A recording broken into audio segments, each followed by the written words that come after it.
My name is Aislinn Turner. If you want, just call me Ace. It's a lot easier, trust me. Learned that my whole life.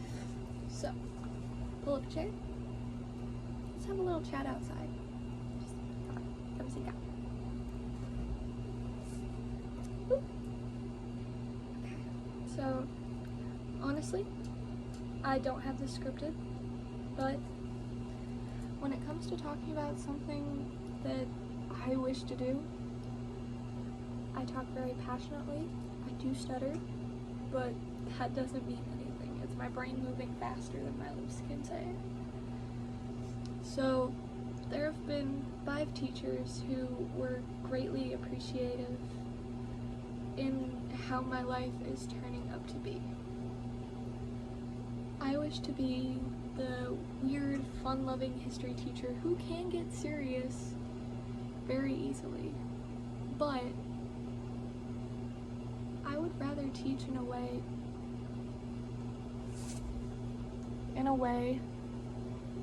that makes a kid want to learn. Like kids now, they would rather play video games and win like little prizes and stuff. That's how I intend to teach. A lot of kids are book-based, and I was never book-based. I would do my own research, but that would be it. I hated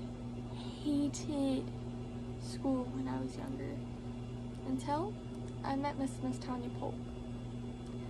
She was that sassy teacher, always trying to give you a laugh, but when it was time to buckle down and focus, you were right there focusing with her. Even if you had bad ADHD and you could not focus, she would give you something like one of those erasers that you use in art class, the ones that can bend.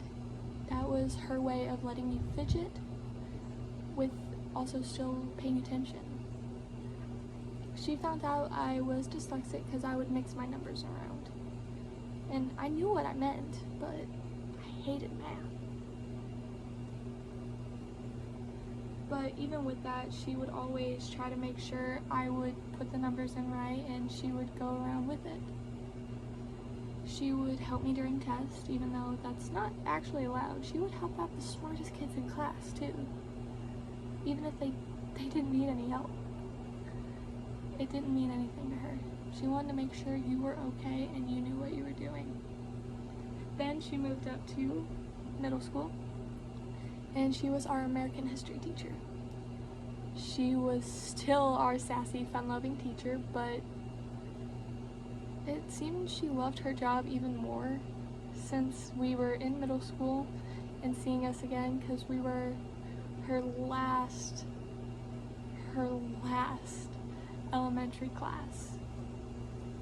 And once we got up to middle school, we were her second middle school class. She had a project that we done for Sleepy Hollow by Ichabod Crane, and she remembered that I had a fondness of mythology and horror and stories. It was funny that she remembered that. So she pulled me and my group aside and said, "Pull to your strengths." And she looked at me and said, "Horror, scare me." And I looked at my group and I asked, "Is it okay if we use a horror approach to this slideshow?" They all agreed to it. I remember that project, and I still have it in my memory box because it was on a flash drive and I have it in my memory box. We got an A on it, and I did scare her a little bit. And she got me to where I was more confident and I pulled ranks. I knew what I was supposed to do. I took charge, which I never did back then. Then we move up to high school with Coach Fisher. May he rest in peace. He passed away June 2019, and I graduated a month before he passed away. He was always that fun-loving teacher who you wanted to be your crazy uncle. I was press corps, and he knew that, and I would always film the games for him for football. He would, whenever it was a movie day, he would ask me, hey, do you want to help me edit this game tape? And I was like, yes, please. I've watched radio 6 times.